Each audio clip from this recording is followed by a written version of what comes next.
All right, let's They get kicked to me it, out man. the group, man. Hey, E, so let's start it off with the current Super Bowl champs and Nick Sirianni, who, of course, is the coach of the Philadelphia Eagles.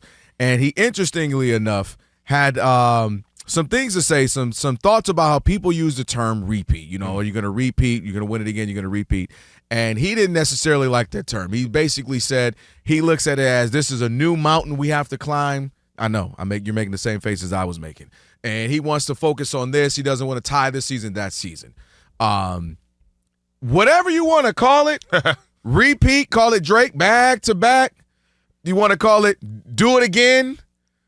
You know, it doesn't matter to me, Ephraim. The fact of the matter is you guys should be putting in the emphasis on getting it done. Because if they have the nerve to go back to back, Ephraim, then to me there's a big divide, a big separator that becomes created for a lot of their peers. And who I'm talking about is a couple of people, Nick Sirianni to be one. Nick Sirianni has a chance to win this Super Bowl, went to another one, lost, but then if he were to come back and repeat, even though he doesn't want to say that, well, look, now you've won 2. You've been to 3. And you start to separate yourself from the peers to me that we always put them under. The Matt LaFleurs and the Sean McVays and the Kyle Shanahans. Those are the brilliant minds we think of, right? All this young new crop of coaches. These brilliant minds, these offensive gurus, these guys who are quarterback whisperers and all this stuff. Well, to me, this last championship, he won that in a bunch of disgruntled ways, right? Yep. The summer before, him and Jalen Hurts getting into it. They had to have a kumbaya moment. And then he's getting into it with fans. And then they started off rough the season before, and people were starting to wonder, do they need to call for his job? And he's having all these issues. So now him winning it definitely cleans the slate with some of that, Ephraim. But I think there's still some that people go, well, if I had that offensive line, that front line, and I had Saquon Barkley, arguably could have had the greatest season of a running back ever if he wanted to, if he went out there and got it that last game, I could have won that. And so I think people will maybe hold that against him. But if he were to come back, bounce back, get to the Super Bowl and win it again, now you got to say, well, why is Sean McVay a better coach than him, right? Well, why is Matt LaFleur? Why is Kyle Shanahan? All these younger, hip guys that you want to put him above, he can look them eye to eye and say, I'm the one with 2. And then also Jalen Hurts. Jalen Hurts, we had you on. We were talking about he's number 9. They had the rankings, ESPN quarterback. Some people feel he should have been higher. Some people feel it's about right. Well, if he starts to go back and win another one, now he's got 2 and have been to 3. Outplayed the number 1 quarterback, Patrick Mahomes, in 2 of them. Yep. Now, obviously, we don't know who his opponent would be in this hypothetical third if he were to win. Maybe it's Patrick again and he wins. Point is, now you can start to look some of these guys. Well, you're always talking about Lamar. I get it. He's got all the MVPs. But I'm the one that's got Super Bowl MVPs if, he were to go again and win. And you talking about Josh Allen, okay, but look at me. And Joe Burrow, we don't even know if he's going to – can he win a game in the first couple of weeks? How about that? And to me, Jalen Hurts has a chance to become a separator. So I'm all in. You strike while the iron's hot. Front line on both sides of the ball, great. Great running back. We still got some tread on those tires. Jalen Hurts in his prime. Both your receivers in their prime. To me, this is absolutely why I'm trying to go back-to-back to repeat, whatever you want to call the new mountaintop, but I want to get it done. No, first off, the term is back-to-back. The term is repeat. It's the mountaintop for him. Just because you don't want to call it that doesn't take the pressure off of you and your team to do it. And I understand what he's trying to do as a coach. I don't want my guys focusing on that. I want them coming in fresh, starting the season in training camp. Without putting a bullseye on ourselves. Well, that's not the reality of the situation. Right. The reality of the situation is everybody's gunning for you. And in terms of whether I think they will repeat and represent the NFC in the championship game again, the Super Bowl again, I don't know. Because say what you want, what are the chances of Saquon Barkley having a comparable year that he just had? And it took one of the greatest individual seasons of a running back ever to get them to this victory. There is no question about what's different between last year's team, the year before, and the year prior. We know what that is. That was a beast, an animal by the name of Saquon Barkley, who had a lot to prove. Was not valued at his first franchise. All. Just so happens to be in the same division. So he had a lot on his mind, and he was nothing but a professional. He could have broke record after record after record. He should have. I agree. I don't know what he was doing. Come on, Saquon. Well, they won the Super Bowl. All right. And why can't he have both? He could say, hey, because I did those things, we got this. So that's the reasoning that he's going to live with. Will he have another one of those years? Does he have to have one? Yes. Because they went without him. He wasn't even on the team. They lost, but they got there without him. And then, 2018, yep. I believe it was when they won. They didn't have a Saquon Barkley. No.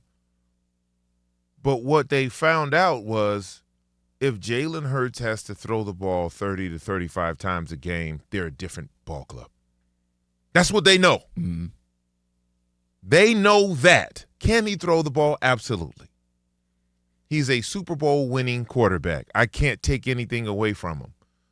But their recipe is everyone sees that. Everyone knows that, so everyone's going to prepare for that. Right. They're going to make him have to throw the ball more than 25 times a game.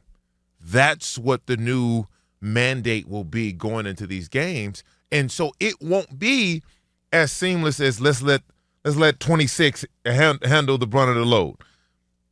You're going to have to come up with other ways to win ball games, and Jalen Hurts is a big part of that. A.J. Brown may not have the opportunity to read his self-help books on the sideline. It just may not be right because they're going to have to be able to throw the ball down the field. You got to remember, they were winning, and the biggest knock on, first of all, Sirianni, when you talk about LaFleur's and the Shanahans and the McVays and all of them, they're likable people. True. His own fan base didn't like him. Now that's problematic. Self-inflicted. But winning cures. Winning cures all. But you got to remember, they were talking about he was on the hot seat, and they were on a 9-game winning streak. Mm-hmm. Like, how did make that make sense? We talked about it here, Rob and I. And so it's not so much the winning that's going to endear him with a broad spectrum of analysts and fans that revere the other coaches that we mentioned. Mm-hmm. It's just something about him that you just like. A little prickly. And every sport has those guys. They do. Where you're just like, yeah, no, but. Like he wins in it. Yeah, but. It's like, You know who's like that? Lane Kiffin. Yes. I think we all can realize he's not saying he's an all-time great and he's got a lot to still prove, but he's a good coach. But something about him makes everybody go, it's like, it's just I don't something know what it is. It's like, and I think Nick falls into that category. No matter how much he's winning, no matter how much he's doing, it always feels like at some point they're going to want to replace him. You know who else is like that? A lot less replaceable, but winning, having a lot of success, but still I think some people go, he's a little too high strung for me. Dan Hurley. Yeah. Dan Hurley's yes. Winning, you would think, man, this is great. We done went back to back. We got all this going on, but something about him crazy. It's like he's a little too. Is it's Bobby too Knight back? Is this young Knight? That's what it feels like. Yeah, and I think so. There's something to that. Last point I want to make on this one, E. We talked about pressure. I do get the sentiment about, well, I don't want to add extra pressure. Every season is its own pressure because we only get 17 of these things, right? Mm-hmm. Everyone matters, and I think that's something we heard with the Chiefs with Patrick Mahomes talking about it recently. They said, what's the ethos of this season, this team? What are we thinking? He said, we just want to have fun again. He said, I think a lot of us put too much pressure on ourselves because we were trying to do what no one had done in three-peat. Mm-hmm. And he was saying, we're trying to three-peat, and so we were a little wound tight, and we got to get it done, and I got to And he was saying now it's like since we lost, obviously we got to the Super Bowl and had a shot at it, didn't do it. Now it's back to, all right, get back to what we do, have fun. And it does help when you're getting guys back. That definitely makes it easier on the receiving side. But I get that sentiment, and I do, going back to what you said, I wonder if Nick Sirianni has a little bit of that, like, I don't want us to be so tight that we're trying to go back to back, that we're not doing what's best and being who we are, because guys are trying to overproduce and trying to make that extra play when it's like, no, just do what you're supposed to do and we'll be fine. It's tough, man, because the target is bigger.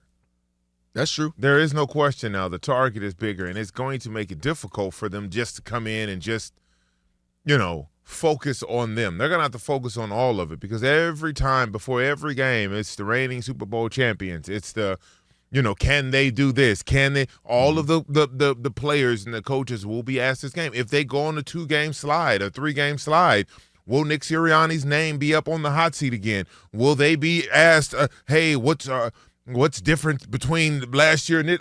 All of that is now at a heightened state, and they're going to have to learn how to deal with it. Now, with heavy is the head. And you're everybody's Super Bowl. If you're the Panthers, I got to get this. We might not win Giants a bunch, want to get you twice. We want to at least beat you. And, oh, by the way, there's a team in your division who has something to say about that. Yeah, that's true. With a young quarterback who got quarterback. Fifth. And they just got better this offseason. They did. Well, they might want to sign a receiver. That might help. That'll help.